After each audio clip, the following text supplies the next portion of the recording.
കൊച്ചി കായലിൽ കുടുങ്ങി റോറോ ജങ്കാർ എഞ്ചിൻ കംപ്ലൈന്റിനെ തുടർന്നാണ് റോറോ സർവീസ് കായലിൽ കുടുങ്ങിയത്.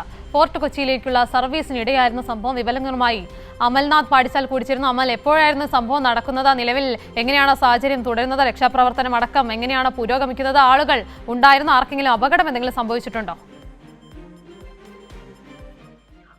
ഇന്ന് വൈകുന്നേരം 6 മണിയോടുകൂടിയാണ് കൊച്ചിയിൽ നിന്നും വൈപ്പിനിലേക്ക് പോയ റോറോ സർവീസ് എഞ്ചിൻ തകരാറിനെ തുടർന്ന് ഇത്തരത്തിൽ കപ്പൽ ചാലയിലൂടെ കടലിൽ ഒഴുകിപ്പോയത്. ഒരു വലിയ അപകടത്തിലേക്ക് എത്തുമായിരുന്നു. കഴിഞ്ഞ ഒരു 3 ആഴ്ചയായി ഈ ഒരു എഞ്ചിൻ കംപ്ലൈന്റ് ഉണ്ടായിരുന്നു. അത് പൂർണ്ണമായും പരിഹരിക്കാൻ വേണ്ടി സാധിച്ചിരുന്നില്ല. ഇന്ന് വീണ്ടും ഇത്തരത്തിൽ സർവീസ് നടത്തുമ്പോഴാണ് ഇത്തരത്തിൽ വീണ്ടും എഞ്ചിൻ കംപ്ലൈന്റ് ഉണ്ടായത്. അതോടൊപ്പം തന്നെ വലിയ ഒഴുക്കുണ്ടായിരുന്നു. അതിനാൽ തന്നെ ഇതിന്റെ നിയന്ത്രണം നഷ്ടമായി എന്നാണ് നിലവിൽ മനസ്സിലാക്കുന്നത്. ആ ഒരു റോറോ ജങ്കാറിൽ 9ഓളം കാറുകളും ഒപ്പം ഒരു ട്രാവലറും 50ഓളം ബൈക്കുകളും കൊച്ചു കുട്ടികളടക്കം 50ഓളം യാത്രക്കാരുമാണ് ഉണ്ടായിരുന്നത്. ഇവരെ ആദ്യഘട്ടത്തിൽ തന്നെ സുരക്ഷിതമായി വൈപ്പിൻ ബോട്ട് ജെട്ടിയിലേക്ക് മാറ്റാൻ വേണ്ടി സാധിച്ചിരുന്നു. പിന്നീട് മറ്റൊരു റോറോ ജങ്കാർ കൊണ്ടുപോയി ഈ ലോഡും അതോടൊപ്പം തന്നെ 50ഓളം യാത്രക്കാരെ അവരുടെ ലക്ഷ്യസ്ഥാനത്ത്, അതായത് ഫോർട്ട് കൊച്ചിയിലെ ബോട്ട് ജെട്ടിയിലേക്ക് മാറ്റുകയായിരുന്നു. പിന്നീട് ഈ കുടുങ്ങിക്കിടന്ന ഈ ഒരു റോറോ ജങ്കാറിനെ മറ്റൊരു റോറോ ജങ്കാർ ഉപയോഗിച്ച് കെട്ടിവലിച്ച് അതിന്റെ ലക്ഷ്യസ്ഥാനത്ത് എത്തിക്കുകയും ചെയ്തിട്ടുണ്ട്. ഇപ്പോൾ യാത്രക്കാരൊക്കെ തന്നെയും സുരക്ഷിതരാണ്. മറ്റ് പ്രശ്നങ്ങളൊന്നുമില്ല എന്നാണ്